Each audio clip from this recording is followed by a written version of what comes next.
자, 지금부터 네트워크 관리사 기출풀이 2022년도 2월 2급입니다. 기출풀이를 시작을 하겠습니다.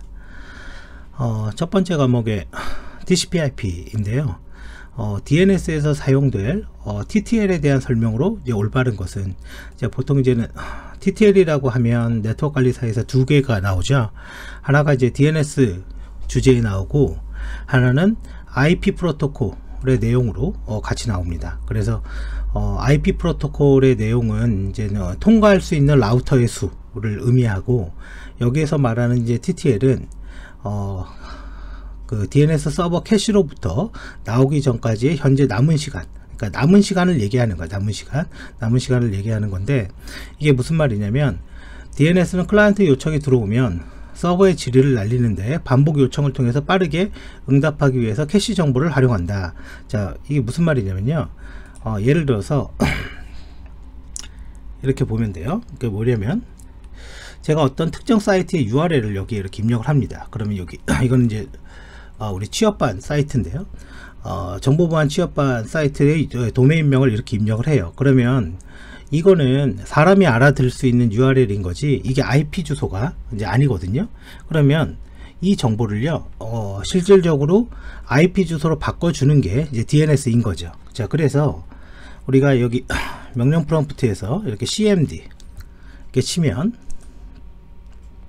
이렇게 명령 프롬프트가 나오고, IP config라는 이렇게 커맨드를 이렇게 치면요, 네트워크, 윈도우의 네트워크 관련된 어떤 이제 설정들을 다 확인해 볼 수가 있어요. 근데 그 중에서 뭐가 있냐면 display DNS 라는 옵션이 있습니다. 이거는 정보보안 기사 기출문제이기도 해요. 그래, 이렇게 하면 내가 어떤 URL을 주면, 여기에 어떤 URL을 주면 IP 주소로 바꿔줘요. 근데 지금 엄청나게 많은 데이터가 나오죠. 그냥 컨트롤 C로 끝내볼게요. 그러면 여기 IP를 준다 이거죠. 그러면 여기에 내가 갔던 사이트의 URL이 등록되어 있고, 그거를 메모리에서 컴퓨터 메모리에서 빠르게 이제 응답을 해주는 거예요. 그럼 이게 TTL이라고 이렇게 나와 있죠, 그죠? 예, 이렇게 나와 있습니다.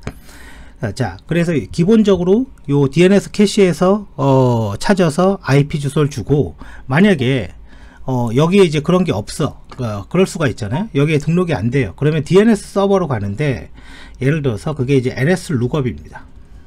룩업 .kisa.or.kr 이렇게 영문 이름을 이렇게 준단 말이에요. 그러면 엔터를 딱 치면 여기 보면 실제 이 키사에 대한 그죠 IP 주소를 이렇게 할당을 해줍니다. 그러면 이런 것들을 이제 만약에 요 메모리 없어서 외부로 나가면 DNS 쿼리가 이제 외부로 나가는 거고, 그거를 반복적 질의를 한다라는 뜻이에요. 자, 그러면 다시 문제로, DNS는 이해했으니까 문제로 넘어가 볼게요. 자, DNS는 클라이언트 요청이 오면, 지금 여기에 클라이언트 요청이라는 게 제가 지금 뭐 bo안팀.com 뭐 이렇게 쳤다 이거죠. 그 요청을 질이라고 합니다. 질을 날리는데 반복 요청에 대해서 빠르게 응답하기 위해서 캐싱 정보를 확인한다. 즉, 내가 어떤 요청을 하면 내 메모리에 어떤 캐시가 있고, 캐시가 이제 요거죠. 요거가 있고, 여기에 있으면 이렇게 해서 응답을 바로 하고 끝내는 거고, 만약에 이 캐시 정보에 만약에 없어요, 그죠? 이 DNS 그 URL에 대한 게, 그러면 이제 외부 DNS로 나갑니다. 외부 DNS. 그럼 이제 외부 DNS 중에 대표적인 게 구글 DNS예요. 그게 IP가 8.8.8입니다. 8.8.8. 물론 이제 이 8.8.8은 이제 네트워크 관리사 시험하고는 관련이 없습니다. 그러면 이제 외부로 이렇게 쿼리를 날려요. 그리고 나서 얘한테 응답을 받아서 주는 걸 얘기해요. 이게 DNS의 동작 방식인 거고, TTL은 요 캐시에서 읽어오는 거, 그거를 얘기한다 이거죠. 자, 그리고 자, 두 번째 보죠. IP 버전4의 클래스 중에 멀티캐스트, 여기 이제 멀티캐스트라는 게 있죠. 멀티캐스트는 뭡니까? 여러 사람의 사용자가 이렇게 있다면 한 사람이 전송할 때 1번과 2번 얘네들만 받게 해줘, 이렇게 구분할 수 있다 이거죠. 그래서 이 멀티캐스트는 어떤 그룹에 등록된 사용자들만 데이터를 수신받을 수 있게, 뭐 간단히 얘기하면 이런 겁니다. 케이블 TV 사용자가 있는데 그 유료 가입자만 그 화면을 볼 수 있게 해주는 거, 그때 멀티캐스트. 그래서 IGMP라는 인터넷 그룹 멀티캐스트 프로토콜 씁니다. 즉 수신 받아야 될 사용자. 그리고 IP 헤더에다가도 이게 멀티캐스트 용이야 이런 구분자가 들어가게 되는데 그게 클래스 D의 구분자가 들어갑니다. A, B, C는 이제 용도가 있는 거고요. E는 안 쓰는 거고, 그래서 멀티캐스트는요 클래스 D 클래스로 사용한다. 그리고 IGMP 요게 있는 거 그거까지 알아두셔야 합니다. 자, 그럼 쭉 이제 넘어가서 한번 보죠. 서브넷이 최대 몇 개 할당이 가능한가? 요게 이제 224라고 되어 있죠. 그러면 요게 이제 그림이 나와 있는 것처럼 이 255, 즉 255.250점 이렇게 나오는 게 이게 8이 8개라는 거죠. 그러니까 1이 8개, 8이 아니라 그러니까 8개, 8개, 8개, 8개. 그러니까 총 하나가 8개이면서 4개로 구분이 되어 있죠. 그러니까 32비트가 되는 거고, 그래서 이 32비트를 우리는 IP 버전 4에 4가 32비트다 라고 얘기하는 거예요. 그런데 이 25.25.25점이라는 거는 전부 다 이렇게 1로 세팅이 되어 있잖아요. 그러니까 이건 누가 쓰고 있다 그런 얘기입니다. 누가 쓰고 있다. 그리고 여기는 이제 컴퓨터는 어떻게 올라갑니까?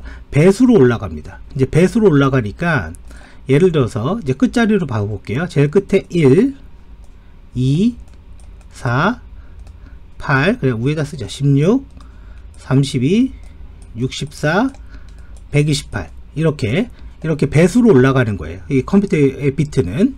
자, 그러면 이렇게 배수로 올라갈 때 내가 이게 224잖아요. 그러면 128 더하기 64, 그러면 두 개 더해 보면 몇이죠? 190인가? 192인가 뭐 이렇게 나오죠. 그러면 마찬가지예요. 이거를 갖다가 다시 또 이렇게 더합니다. 그래서 이 더한 합계가 224다 라는 의미인 거고, 그랬을 때 여기가 111 이렇게 세팅이 되어 있고 하나, 둘, 세 개니까 2의 3승이 되는 겁니다. 2의 3승이니까 2, 4, 4, 2, 8 8개의 네트워크를 만들 수가 있게 되는 거고, 이 8개의 네트워크는 어떻게 만드냐면 0, 0, 0 첫 번째 여기가 다 0인 거 0, 0, 1 이렇게 만들 수가 있고요. 0, 1, 1 이렇게도 만들 수가 있고, 즉 한 비트 한 비트 세팅을 해준다 그런 얘기예요. 요게 세 개면. 자, 그래서 결과적으로 요 왼쪽에 이 네트워크 아이디는 네트워크를 분류할 때 사용되는 거고요. 자, 그리고 호스트 아이디는 하나의 네트워크에 만약에 3비트를 썼으면 나머지 6비트가 나왔죠. 2의 6승까지 컴퓨터에다가, 그 컴퓨터를 호스트라고 합니다. 컴퓨터에다가 IP를 부여하겠다라는 의미로 쓰게 되는 거예요. 그래서 지금 이게 답이 몇이죠? 지금 보면 2, 4니까 3번에 답이 4번이네요. 30개. 그러면 200, 이거는 제가 더하기가 틀린 것 같아요. 더해보면 알죠. 계산기로 첫 번째 1비트 128 더하기 그 다음에 64 더하기 192죠. 그리고 더하기 30인가요? 32 더하기, 그러면 총 이제 3개 3개가 쓰여지는 거죠. 3개가 쓰여지는데 여기 한번 잠깐 봐볼까? 3비트 2의 7승 6승 24다. 요거는 이제 똑같은 얘기고, 그리고 죄송해요. 호스트의 수거네요. 그죠? 네트워크는 2의 3승인데 이제 나머지는 요게 이제 남은 거잖아요. 6개. 그죠? 6개가 남은 거니까 2의 6승. 그죠? 2의 6승만큼 컴퓨터에다가 IP를 부여할 수 있다. 그래서 답이 4번이 되는 거죠. 4번이. 자, 넘어가 볼게요. 링크 스테이트 알고리즘을 이용해서 서버에게 자신의 현재 상태를 알려주며, 자, 일단 링크 스테이트 알고리즘을 쓴다 라고 그랬잖아요. 그러면 일단 기본적으로 무조건 얘입니다. OCSP. 자, 무슨 말이냐면 요거 이렇게 생각하면 돼요. 우리가 자동차에 내비게이션이 있습니다. 이 내비게이션이요, 한번 경로를 지정하고 그 길로만 안내하는 내비게이션이 있어요. 이거 아주 옛날 거죠. 옛날 거는 그렇게 하고, 지금 우리가 쓰는 건 Tmap 서비스죠. Tmap 서비스. 그러면 특정 경로가 막히면 예를 들어서 경로를 동적으로 바꿔줄 수가 있죠. 그래서 얘가 그 거리까지 가는 비용을 계산해요. 그 코스트를 계산해서 최적의 경로를 만들어주는 방식이 있습니다. 그래서 그게 링크 스테이트 알고리즘이고, 이 알고리즘을 쓰는 프로토콜이 OCSP인 거예요. 그러면 링크 스테이트가 아닌 옛날 내비게이션의 형태를 쓰는 놈은 뭐가 있냐? 그걸 이제 거리 기반 디센트 벡터죠. 거리 기반 라우팅 알고리즘들이 있는데, 그 이제 밑에 있는 것들입니다. 그리고 IS 이런 것도 거리 기반 알고리즘인 거고요. 그 다음에 RIP, 가장 대표적인 게 RIP죠. 이건 시험에 많이 나와요. 이거는 거리 기반. 그래서 내가 어떤 목적지를 갈 때 그 자동차에 교차로의 수가 많으면 좀 느리게 갈 거 아니에요. 왜냐면 교차로의 수가 많으면 신호등이 있으니까. 마찬가지입니다. 네트워크의 교차로는 뭐냐면 라우터가 되는 거예요. 이 라우터의 수가 적은 쪽으로 경로를 결정하는 게 디센트 벡터 거리 기반 알고리즘, 대표적인 게 RIP. 비용을 계산해서 경로를 결정하는 게 OSPF라고 부르는 거죠. 이거 시험에 뭐 엄청 나오는 거죠. IP 헤더에 포함되지 않는 필드는 뭐냐? 자, EC라고 얘기하는 거는, 요거는 TCP 헤더에 있는 거고요. TCP 헤더 중에서 구분자입니다. 그래서 응답, 그러니까 데이터를 주고받을 때 나 응답 메시지 해야 되는 구분자, 명령어다 그런 얘기고, 첫 번째 버전, 그 다음에 체크썸은 헤더의 무결성 검사, 이름 자체 봐보세요. 헤더 체크썸이지 그냥 체크썸이 아닙니다. 그래서 IP 패킷의 헤더가 변조됐다 안 됐다, 그걸 구분하는 게 헤더 체크썸, 이제 무결성 검사를 하는 거고, 랭스는 말 그대로 랭스고요. 그래서 일단 답은 1번이 되는 거죠. 쭉 이제 넘어가서 볼게요. 자, IP 패킷은 네트워크의 유형에 따라서 전송량에 있어 차이가 나기 때문에 적당한 크기로 분할하게 된다. 이때 기준은 뭐냐? 이제 MTU입니다. 자, 이건 무슨 말이냐면, 내가 어떤 데이터를 보내는데, 뭐 예를 들어서 3000바이트 패킷을 만들었어요. 이 프로그램이 만든 거죠. 이거를 데이터를 샌드를 합니다. 근데 한 번에 통과할 수 있는 최대 크기가 있는 거예요. 그게 바로 MTU입니다. MTU가 있고, 이 MTU가 예를 들어서 기본값이 1500이에요. 1500입니다. 그러면 이 3000바이트는 여기를 지나갈 수가 없어요. 그러려면 얘네들이 지나가게 하려면요, 할 수 있는 방법은 분할을 해야 되는데, 이렇게 잘라야 됩니다. 그러면 이렇게 자를 때 1500개 해서 2개를 만들어서 지나갈 수 있을 것처럼 보이지만 사실은 3개로 잘려져요. 이렇게. 왜 그러냐? 첫 번째 패킷은 IP 헤더가 붙어 있어요. 두 번째, 세 번째 패킷은 이게 안 붙어 있단 말이에요. 그러니까 20바이트 헤더 2개가 더 필요합니다. 그래서 3000바이트를 둘로 1500을 기준으로 나눌 때 그 2개가 아니라 3개가 되는 거고, 그게 MTU인 거고요. 그러면 MTU는, 이건 이제 리눅스인데, 리눅스에서 if config 이렇게 치면요, 네트워크 정보를 우리가 볼 수 있는데, 네트워크 인터페이스의 이름, 그냥 랜카드의 이름이다, 이렇게 생각하면 돼요. 이렇게 나와 있고, 여기 MTU 사이즈가 1500으로 되어 있는 거죠. 이게 기본값입니다. 자, 그래서 라우터를 통과할 때 이거 1500입니다. 이거 1500바이트로 설정되어 있다. 이거 150이 아니에요. 그래서 1500으로 이렇게 되어 있고, 그러면 토탈 패킷의 랭스가 지금 이거는 지금 딱 보니까 IP 헤더거든요. 지금 IP의 헤더인데 1500바이트로 해서 데이터를 보내고 있다. 그리고 ICMP 메시지를 현재 보내고 있네요. 딱 보니까 이거는 디도스 공격을 한 겁니다. 디도스 공격을 사실. 근데 여기 보면 1480이라고 돼 있죠. 이 1480이랑 요 IP 헤더 요만큼이 20바이트예요. 요걸 더하면 토탈 랭스가 1500이다. 그런 얘기입니다. 자, 그 다음 이제 7번 봐볼게요. SNMP는 기본적으로 UDP를 씁니다. 그래서 네트워크의 상태, 네트워크 정보를 보내주는 프로토콜인 거죠. 그래, 옳지 않은 것은 IP에서 오류제를 위해서 사용되며 시작 시 호스트 라우팅 실패 정보를 보고한다. 이건 아니죠. 이건 전혀 관련이 없는 겁니다. IP에서 오류 정보, 네트워크의 오류 정보를 탐지하는 프로토콜은 뭡니까? ICMP입니다. ICMP. 그죠? 자, 그래서 이거는 그렇고, 그 다음에 이제 8번이죠. IP 버전 6의 주소 표기법으로 옳은 것은, 그죠? 얘는 16진수 표기법을 사용을 합니다. 그래서 콜론으로 구분되어 있고 2번이 되는 거죠. 이거는 이제 우리가 여기에서 확인해 보면 되는 거죠. if config 뭐 all 쳐도 되고요. 그냥 엔터 치면 여기에 보면 IP 버전 4의 주소가 있고 여기 IP 버전 6의 주소가 있는 거죠. 요거의 표기법을 묻고 있는 거니까요. 자, 쭉 이제 넘어가서 뒤로 가볼게요. 자, 그 다음에 9번 인터넷에서 잘 알려진 포트. 이 잘 알려진 포트가 이제 몇 번을 얘기하냐면 1024까지의 포트를 얘기하는 거예요. 0에서 포트로 옳지 않는 것은 이라고 되어 있는데 웹은 80번 포트를 쓰는 거죠. 자, FTP는 몇 번을 쓰냐면 21번 포트를 사용을 합니다. FTP는. 그리고 23번 포트는 텔넷이라는 놈이 사용되는 거고, 여기에는 나와 있지는 않지만 22번 포트 여기 있네요. 그죠? 그거는 SSH. 텔넷과 SSH의 차이점은 똑같이 어떤 컴퓨터로 들어가서 로그인 하는데 SSH는 암호화해서, 그죠?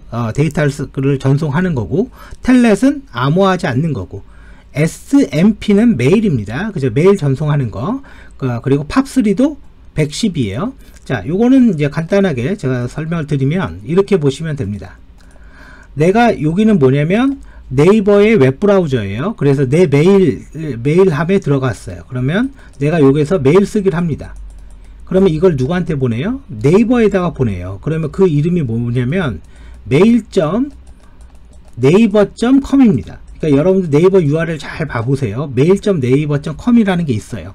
그러면 내가 gmail로 보낼 거야. 그럼 이 mail.naver.com이 gmail에다가 데이터를 보내줘야 되죠. 이때 쓰는 프로토콜이 SMTP가 되는 거고, 그럼 gmail은요 smtp.gmail.com입니다. 그러면 smtp.gmail.com 서버에 내가 보낸 메일이 이쪽으로 온 거예요. 그러면 메일 수신자가 이 gmail에 들어가서 내 메일을 읽어와야 돼요. 그러면 내가 보낸 메일을 여기 어디엔가 저장하고 있거든요. 그거를 메일박스, m박스라고 합니다. 그 m박스에서 데이터를 읽어올 때 사용하는 프로토콜이 팝이에요. 팝과 IMAP이 있어요. 팝은 110번 포트를 쓴다, 이런 얘기를 하고 있는 거죠. 자, 그래서 보면 우리가 지금 여기서 보면요, 지금 요 내용도 지금 리눅스인데 서비스 SSH 스타트 이런 식으로 원격 접속 프로그램을 실행해 줄 수 있어요. 그리고 네트워크의 상태를 보기 위해서 넷스테이트 커맨드를 치면요, 지금 22번 포트가 리슨이고 SSH를 쓰고 있는 걸 알 수가 있습니다. 그러면 내가 이런 서비스들, SSH나 텔넷의 서비스들은요, 이제 기본적으로 뭘 하는 거냐면 원격으로 연결을 하는 겁니다. 그러면 내가 PuTTY라는 공개 소프트웨어가 있습니다. PuTTY라는 프로그램을 써서 SSH로 연결하겠다, 22번 포트로. 그러면 여기 나온 것처럼 이렇게 로그인 에이지가 나오고 루트에 1, 2, 3, 4, 그러면 해당 컴퓨터로 이렇게 들어올 수가 있는 거죠. 이게 이제는 저거죠. SSH, 여기에서 요 창과 요 리눅스 간에 데이터를 암호화하지 않으면 텔넷, 암호화하면 SSH가 되는 거고, 또 FTP도 마찬가지입니다. FTP를 보면, 자, FTP가 아마 제가 있을 겁니다. 요게. 자, 요게 지금 제가 이제 FTP 서버가 하나 있는데, 요걸 이제 FTP를 이렇게 스타트 해 보면요, 여기 어드민에서, 이거는 이제 인터넷상에 있는 XAMPP라는 프로그램을 다운로드 받은 거예요. 그러면 이렇게 기다리고 있어요. 참고적으로 FTP는요, 포트를 2개를 씁니다. 2개를 사용하고, 지금 보면 림베스트라는 유저가 있거든요. 자, 그러면 자, FTP 10.0.2.2. 자, 그러면 림베스트에 제가 패스워드를 뭐로 넣었는지를 모르겠는데요. 맞을래나? 맞았나 보네요. 그죠? 아닌가 보다. not logged 이렇게 지금 지금 이제 패스워드가 틀렸다 이렇게 나오는 거죠, 여기에서. 그래서 이제 이게 이제 패스워드가 맞으면 여기에 들어가서 파일을 다운로드 받거나, 그죠, 파일을 업로드 하거나 이렇게 할 수 있는 게 FTP가 되는 겁니다. 자, 이제 계속 가서요, 10번 다음 보기, 그죠? 보기의 프로토콜 중에서 지문에 제시된 내용과 같은 일을 수행하는 것은 뭐냐라고 되어 있어요. 인터넷에 접속한 호스트들은 인터넷 주소에 의해서 식별되지만 실질적으로 물리적인 네트워크 주소, 이게 이제 뭡니까? 맥 주소죠. 이 맥 주소라는 말은 그 네트워크 관리사에도 자주 나옵니다. 그 중에 하나가 맥 주소는 48비트의 길이를 쓴다. 그래서 상위 24비트는 제조사, 하위는 제조사별 일렬번호, 이렇게 되어 있어요. 그리고 이거 보안기사 기출문제이기도 해요. 자, 그리고 뭐 얻어야 되는데, 이때 IP 주소를 이용해서 맥 주소를 얻는 프로토콜이 뭐냐, 이게 이제 ARP 프로토콜이 되는 거죠. 자, 그래서 우리가 쓰는 컴퓨터에는요, ARP-A 이렇게 치면 요 IP 주소에 대한 물리적 주소가 이렇게 나옵니다. 그러면 요걸 가지고 인접하고 있는 컴퓨터랑 통신을 하게 되는 거죠. 이게 맥 주소인 거죠. 그래, 이걸 읽어오는 프로토콜은 ARP가 되는 거고, 반대로 맥 주소를 가지고 IP 주소를 얻어오는 거는 RARP 프로토콜이 됩니다. 그리고 RIP는 얘기 드렸죠. 그리고 DHCP 뭡니까? 동적으로 IP 주소 할당하는 프로토콜. 그죠? 우리 집에서 컴퓨터 쓸 때 여기 나와 있는 것처럼, 뭐 아까 한 것처럼 if config 이렇게 치면 이렇게 IP 주소 나오잖아요. 이 IP 주소를 동적으로 받아옵니다. 그래서 그게 DHCP가 되는 거죠. 좀 이제 넘어가요. 자, TCP 패킷의 플래그 중 연결이 정상적으로 끝남을 나타내는 거는 뭐냐라고 되어 있어요. 연결이 정상적으로 끝난다. 자, 에크라고 얘기하는 거는, 자, 에크라는 거는 그냥 응답이에요. 응답을 얘기하는 거고, UGR은 거의 안 써요. 사실은 긴급 뭐 메시지 이런 거고, RST는 재연결하자, 그런 얘기입니다. 다시 연결하자, 리셋. P는 연결 종료하자를 나타내는 겁니다. 그래서 이런 것들을 우리는 뭐라고 그러냐면 컨트롤 플래그라고 이야기를 합니다. 그래서 연결을 끝내는 건 핀이 되겠죠.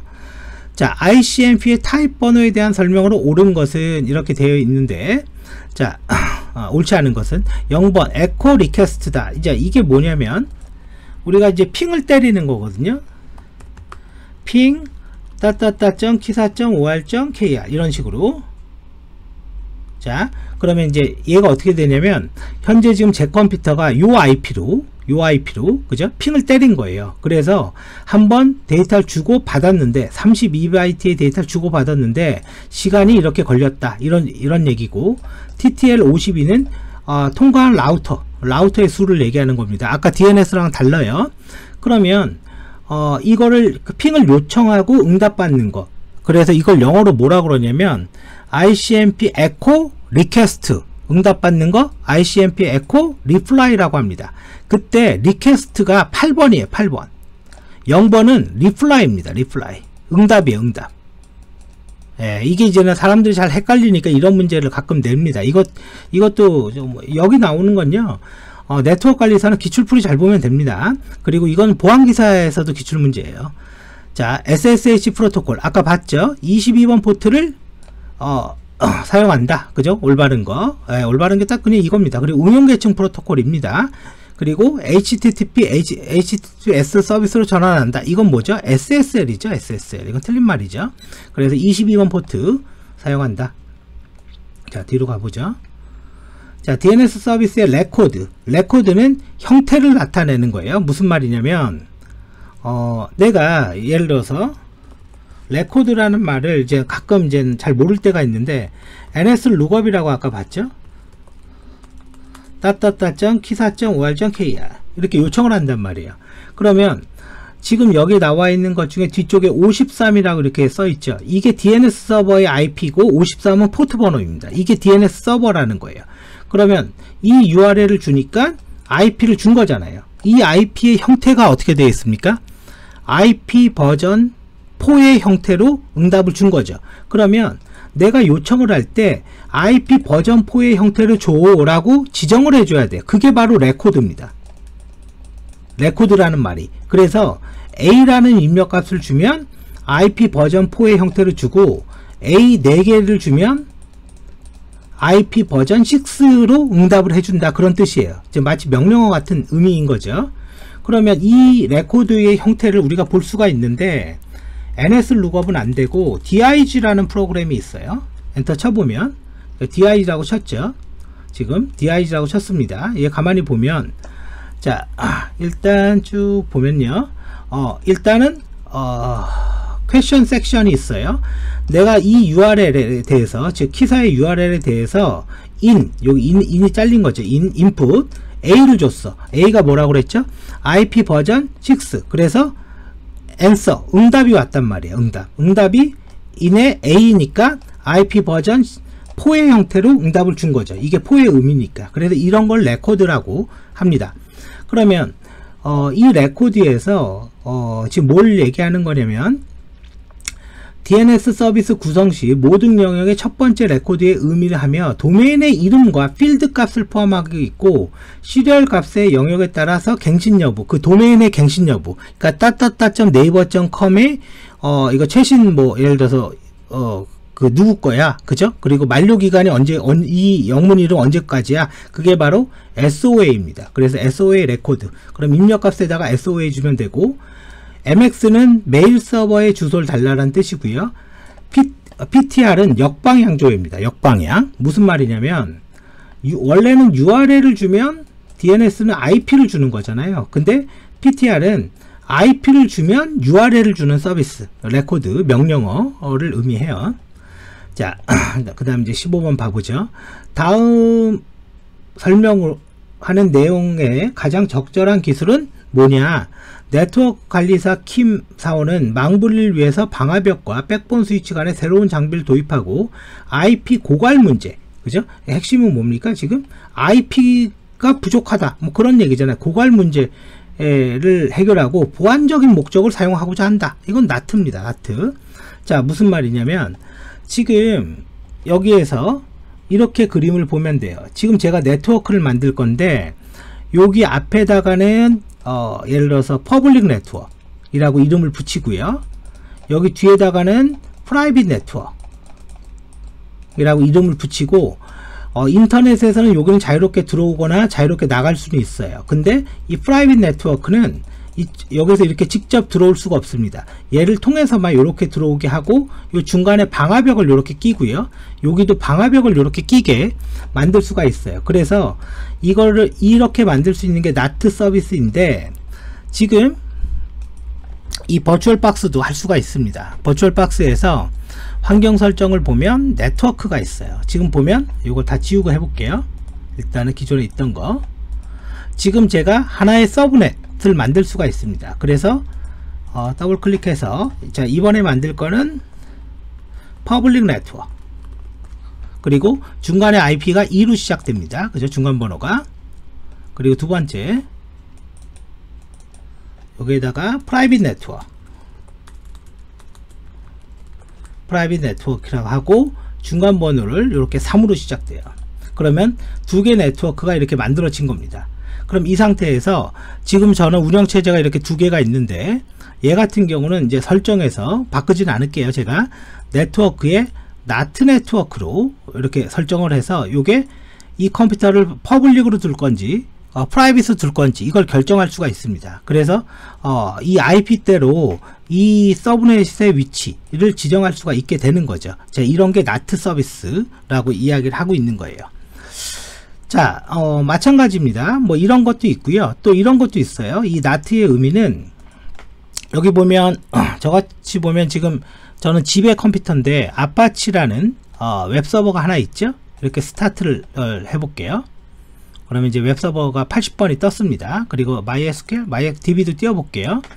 띄웠어요. 근데 지금 제 컴퓨터에 IP가 있는데, 지금 제 컴퓨터의 IP는 공인 IP가 아닙니다. IP 콘피그 이렇게 쳐보면 지금 IP 봐보세요. 지금 192점, 지금 와이파이거든요. 이 와이파이에 192.168.0.12에요 이런 IP는 존재하지 않아요. 그러니까 이거는 인터넷상의 연결이 안 됩니다. 그래서 제가 여기에다가 어떻게 치냐면, 공인 IP라고 이렇게 쳐볼게요. 지금 제 PC의 공인 IP는 이겁니다. 이거예요. 그러면 제가 이거를 여기에다가 이렇게 집어넣고 SCS라고, 그러면 지금 이 사이트는요, 제가 만든 사이트인데 현재 인터넷상에서 제 컴퓨터로 들어올 수가 있어요. 즉 결론적으로 나는 IP를 180점 이렇게 넣었는데 요 192점으로 이렇게 매핑해 준 거죠. 이게 NAT의 기능입니다. 이거를 하기 위해서는 IP타임즈의 관리자 페이지의 고급 설정에 NAT 설정이 있어요. 거기에서 이걸 지정해 주면 인터넷상에 내 컴퓨터가 홈페이지가 인터넷에 뜹니다. 자, 그래서 이런 게 다 뭐다? 이게 NAT라는 거죠. 자, 요거는 일단은 죽이고요. 다시 요거는 종료를 할게요. 자, 쭉 이제 넘어가세요. 자, 이제 16번부터 다시 보겠습니다. TCP IP 환경에서 사용하는 프로토콜에 대한 설명이다. 올바른 프로토콜은 무엇인가? 자, 메일 간에, 그죠? 메일 서버 간의 이메일 전송 시에, 메일 서버 간의 이메일 전송 시, 아까 설명한 거 아닙니까? SMTP. 아까 팝3도 설명했죠. 자, 192점, 168점, 뭐 100점, 128이래요. 네트워크 주소가. 서브넷이 192래. 그럼 이 네트워크에 사용 가능한 마지막 IP는 뭐냐? 자, 요거는 그냥 요거 보고 할게요. 지금 얘가 지금 192잖아요. 192. 그러면 1, 2, 이거 아까 설명했죠. 4, 8, 16, 32, 64, 128. 그럼 192를 만들려면 1이 돼야죠. 두 개 더하면 192 아닙니까? 그죠? 그래서 2의 2승이다. 2의 2승이니까 4개 네트워크까지, 즉 네트워크를 4개까지 만들 수가 있다. 그래서 지금 요게 192가 있다 이거죠. 그리고 각각의 옵션이 있는데 주소는 다음과 같다 이거죠. 첫 번째 191은요 브로드캐스팅 주소라서 마지막은 우리가 사용하지 못한다 이거예요. 그리고 마지막 IP는 190이다. 자, 1번 네트워크 봐볼게요. 자, 192서부터 168에 100번, 0번부터 63, 그리고 첫 번째 서브넷인 거죠. 그 다음에 얘가 64로 시작되죠. 64. 4개니까요. 네트워크가 4개라고 했잖아요. 64부터 127, 그 다음에 128부터 191, 그 다음에 192부터 255, 이렇게 4가지로 되어 있다 이거죠. 그래서 결과적으로 지금 17번에 보면 이제 191번 여기까지가 뭐예요? 마지막 IP가 되는 거죠. 예. 자, 그래서 이렇게 세 번째 요 191, 255는 브로드캐스트 IP입니다. 이거는. 자, 그리고 쭉 넘어가서 계속 보죠. 뒤에. 자, 이제 네트워크 일반이네요. OSI 7계층의 데이터 링크 계층. 데이터 링크를 에라 탐지하고 제어하는 겁니다. 주 역할 자체가. 그러면 데이터 링크 계층에 옳지 않은 것을 압축하거나 암호화한다. 이건 프리젠테이션 여기 있네요. 그죠? 표현 계층에서 하는 주 역할인 거죠. 여러분들이 기본적으로 OSI 7계층을 암기하고 있어야 돼요. 그래서 애플리케이션 계층, 프리젠테이션, 세션, 트랜스퍼, 네트워크, 데이터 링크, 피지컬. 거기에서 데이터 링크 계층이 주는 에러를 탐지하고 수정하는 게 주 역할이고, 피지컬은 정기적으로 보내는 거. 그죠? 프리젠테이션은 암호화하거나 데이터를 압축한다거나 이런 거 하는 걸 얘기하고, 트랜스포트 계층은 TCP와 UDP가 있는 위치죠. 네트워크는 IP가 있고. 자, 에러 제어 기법 중 자동 재전송 방법으로, 그죠? 옳지 않은 것은, 자, 여기 보면 전진 에러, 즉 에러 제어 기법은 크게 두 가지가 있죠. 포워드 에러 컨트롤 FEC가 있고요. 그 다음에 재전송을 해주는 백워드 에러 컨트롤 BEC, 이걸 이제 다른 말로 ARQ라고도 합니다. 그러면 지금 스탑 앤 웨이트나 고백 앤 셀렉티브 리피트 ARQ 요 세 개는 다 재전송 기법인 거고, 포워드 에러 컨트롤 기법에 CRC라고 해서 데이터가 변조가 됐냐 안 됐냐 그거를 구분하는 방법이 있어요. 그걸 연산을 통해서. 그게 전진 에러 기법이 되는 거고, 재전송 기법이 아닌 거는 이제 3번이 되는 거죠. 자, 그 다음 20번 패킷 교환. 자, 패킷 교환하면 동일한 크기, 일단은 그거를 머릿속에서 그냥 기억을 해야 됩니다. 패킷 교환에 대한 설명으로 옳지 않은 것은, 자, 망에 유입되는 데이터량이 많아질수록 전송 속도가 빠르다. 이런 게 어디 있습니까? 이런 거는 꿈의 통신이죠. 그죠? 이런 거는 그냥 뭐 사실은 공부 안 해도 그냥 알 수 있는 거죠. 자, 그래서 날라오는 패킷에 따라서 경로를 결정한다. 자, 가상에서 버추얼 서킷이라고 적혀 있는데 요거는 이렇게 생각하면 돼요. 인터넷을 마치 전화기처럼, 전화기가 뭡니까? 번호를 누르면 톤이 가고 실제 물리적으로 받아야지 통화가 되죠. 그거를 마치 인터넷으로 구현한 거예요. 그거를. 그래서 요거의 대표적인 게 이것이 네트워크 관리에서 시험이 잘 안 나옵니다. 자, ATM이라는 게 있습니다. ATM. 인터넷은 데이터가 날아갈 때마다 이제 어떻게 보면 이제 경로가 바뀌는 거죠. 자, 그 다음에 이제 보죠. 네트워크 토폴로지에 관련된 문제네요. 랜을 구성하는 형태 중 중앙의 제어점으로부터 모든 기기를 중앙의 제어점으로부터 여기 있네요. 스타. 그죠? 성형. 이게 이제 대표적인 예가 그 블루투스입니다. 그러면 블루투스라는 거는 우리 지금 마우스도 블루투스잖아요. 그러니까 중앙에 제어기가 하나 있고 얘를 통해서 이렇게 통신하는 거예요. 근데 이제 마우스 같은 경우는 이렇게만 하는 거죠. 이렇게 딱 이렇게. 그죠? 그래서 이렇게 스타형 구조로 되어 있는 걸 얘기하는 거죠. 점대점 방식이 되어 있다. 그러니까 얘 죽으면 다 통신 안 되게 되겠죠. 자, 다음에서 설명하는 전송 방식은 뭐냐라고 되어 있어요. 랜의 매체 제어 접근 방식 중에서 랜이잖아요. 랜에서 사용하는 거는 CSMA CD라는 통신 방식을 씁니다. 그리고 무선 랜은요, 끝에 이름이 CSMA CA가 되는 거고요. 자, 이게 무슨 말이냐면 컴퓨터가 이렇게 했어요. 여기 컴퓨터, 여기 컴퓨터, 여기 컴퓨터, 이렇게 컴퓨터가 3대가 있다고 쳐보세요. CSMA CD라는 방식은요, 내가 이렇게 통신을 요청해요. 그러면 아무도 안 쓰면 이렇게 써서 통신을 합니다. 근데 요 놈이 통신을 요청하는 거예요. 이렇게 쭉 가서 이렇게 요청을 해요. 그러면 누가 쓰고 있잖아요. 그러면 뭐가 발생한다? 충돌이 발생합니다. 충돌. 콜리전이 발생해요. 그러면 충돌이 발생하면요, 사실은 얘도 통신이 안 되고 얘도 안 되고 얘도 안 되고 다 끊기는 거예요. 다. 근데 얘가 10초를 기다린다면, 10초를 기다렸다가 다시 재연결 요청한다면 얘는요 바로 그냥 다시 재연결 요청을 합니다. 그렇게 운영되는 프로토콜이 CSMA CD, 우리가 얘기하는 랜이고요. 그 랜에 대한 표준을 잡은 게 IEEE 802 위원회가 이런 표준들을 다 잡은 겁니다. 자, 그 다음 23번 볼게요. 전기 신호는 구리선을 통하여 전송되므로 먼 거리를 이동하면서 크기가 약해진다. 이제 이러한 현상을 무엇이라고 하나, 이런 거 몰라도 대충 알겠죠. 감쇄죠, 감쇄. 그죠? 네, 이런 거는 뭐 굳이 뭐 저런 건 설명할 필요가 없는 거죠. 자, 그 다음에 백베이스 T라고 불리는 이더넷 고속 표준에서 100mbps의 전송 속도를 지원하는 그 근거리 표준은 뭐냐? 100메가잖아요. 100메가 패스트 이더넷입니다. 기가비트는 말 그대로 기가예요. 그냥 말 그대로. 예, 그래서 패스트 이더넷이 되는 거고, 다음 요 가로 안에 들어가는 게 뭐냐라는 건데, 네트워크를 관리하는 김이라는 사원은 늘어나는 서버 관리 업무에 스트레스를 많이 받고 있다. 이제 쓸데없는 소리죠.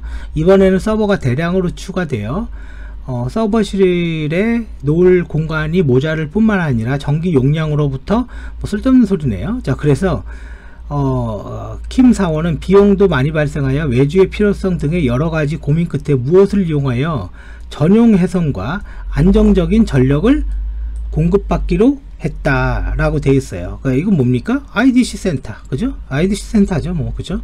아니, 이게 뭐 얘기할 게 없는 거죠. 예, 전산센터, 전산실, 쉽게 말하면. 그래, 전력 케이블 같은 걸 다 하고, 또 하나 예비 전력, UPS.